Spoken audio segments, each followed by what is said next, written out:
hello, a big hello from Brooklyn, New York, here at the Independent Lodging Congress 2017. Andrew Benioff, I'm the founder and chairman of ILC, and I'm here today with David Bowd. David, welcome. Thank you very much. Good to be here. Wonderful. David is the CEO and co-founder of Salt Hotels and also a principal at West Elm Hotels, and we're really happy to have him. He's going to be on a panel a little later today, which is awesome. But let's talk about Salt for a second. You're doing a whole bunch of interesting stuff with that, but you have locations in Asbury Park, Provincetown, Shelter Island, and West Elm is also opening locations in very tertiary, secondary markets like Detroit, Charlotte, Savannah. How do you guys identify the need for a hotel in those kind of markets?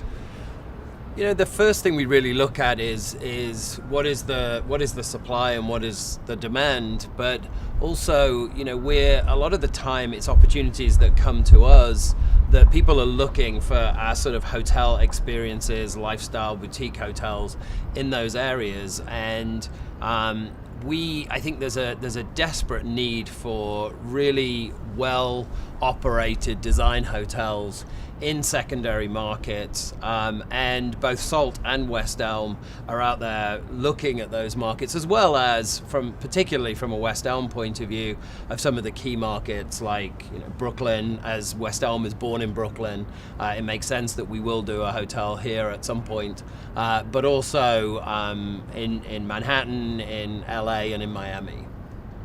Do you feel like there are different obviously there are advantages of being in Manhattan because of rate, occupancy, demand, etc.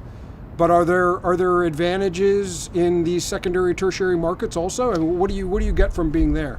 I think there's great advantages. I think first of all there's a lot less competition, so there's a definite need for the hotels with a lot less of our competitors in the market.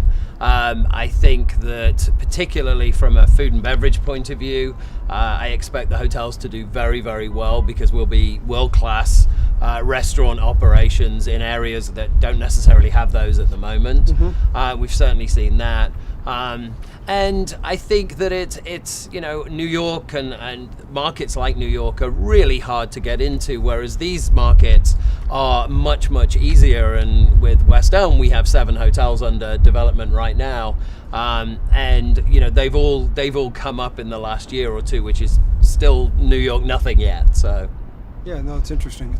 Yeah, and I guess in those markets,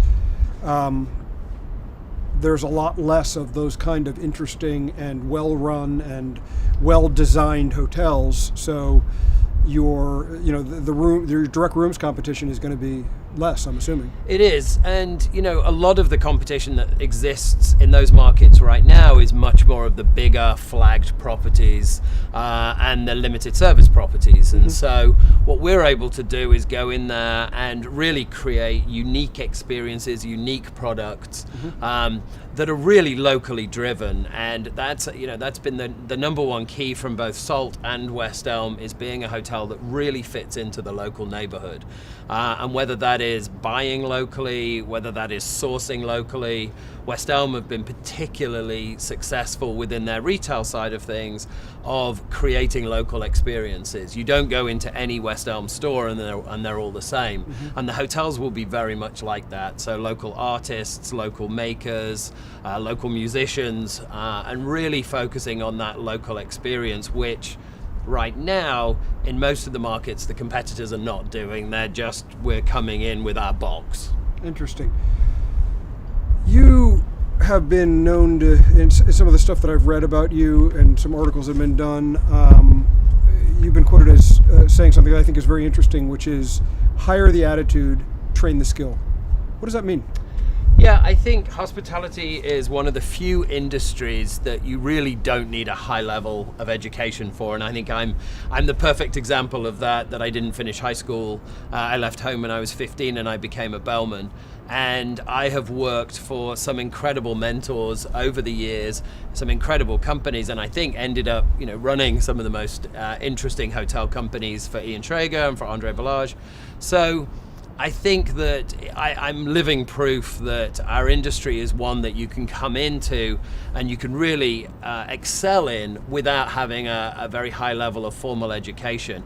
It's all about having the right attitude. If you have the can-do attitude, if you have an attitude as you're coming up through the ranks of working really hard, and we all know in our industry it's really long hours, but also really focusing on the guest experience, I think you can go as far as you want to go. And for me, that's how we interview every single candidate that we talk to. It is much more about how they think about things, how they think about the guest experience, how they think about working with others from their colleagues. And I think that that's the best candidate for our hotels. That's interesting. And so, I used to do a bit of what you do, not anymore, but I always found that it was difficult to find those great attitudes. I mean, you could find them, but you had to go through a lot of people to find the ones that were really the superstars that you wanted. Do you find today, and that was years ago, but, fast forward to today, do you find today, is it the same as it was before? Just difficult to find them? Or is it getting harder to find those kind of people who really have a wonderful attitude and really want to provide that kind of service to guests? I think it's still challenging for sure. We do with Salt, we launched with the opening of Asbury Park, the Asbury, last year we launched Salt School, which was a 10-week program that was open to everybody locally to come and learn about hospitality. And over 10 weeks, every Saturday morning, we taught a different facet of the industry. What was so interesting is it ended up being a 10-week interview process, and we found 78 amazingly talented people that joined us at the end of the school.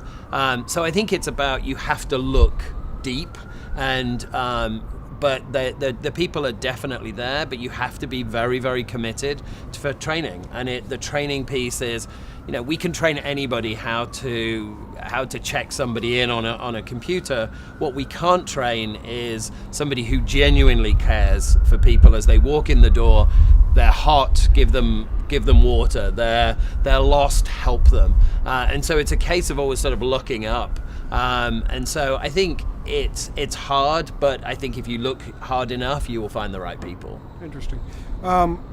I guess one of the last things I wanted to explore with you was West Elm, and as you're looking at these hotels, you have 7 under different various stages of development in some really interesting locations. West Elm is a pretty, it's part of Williams-Sonoma. It's got a really neat, sleek, interesting design motif and culture. But when I go to West Elm in Philly and I go to West Elm in other places like Williams-Sonoma, same thing.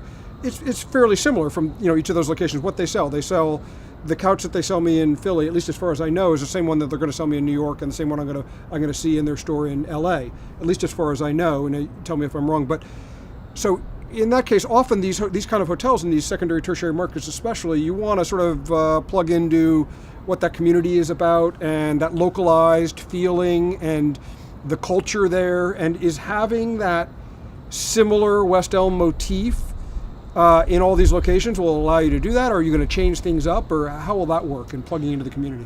Yeah, I think West Elm have been very, very successful of allowing, they call them the shopkeepers, and we call our general managers sort of the innkeepers.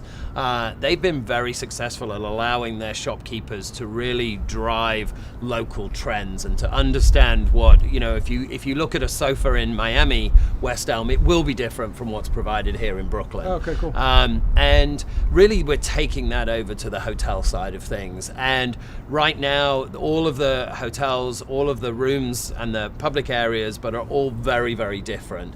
The experience that you're getting in Indianapolis, which is an adaptive reuse building, historic old bottling factory that we're turning into a hotel.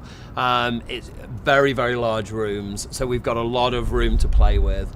And we're using local artists. We've employed a local team who are already talking to artists, makers of furniture, various different parts of the hotel. Like, for example, we're not going to have a branded coffee across all of the hotels. We want to provide something local, and I think that just helps the local economy as much as, you know, it helps the hotel keep lots of interesting personalities. It's certainly more work, and we're finding that now that at the very offset, where, you know, each hotel is being created within itself, and then we're doing the next one, and so but it is an absolute key to a local to the local environment. But then we're also really tapping into West Elm's suppliers across the world, really following the ethics of West Elm and fair trade, one of the first retail companies to really engage with that. And so that also helps us from a cost point of view, that we're able to buy things at a much cheaper price than I've ever seen in a hotel world. That's wonderful. Well, David, I want to thank you for taking a couple of minutes at the Independent Lodging Congress this year here in Brooklyn, and really appreciate all your views, and thanks for sharing a little time with us. Thank you very much. Thanks very much. Thank you.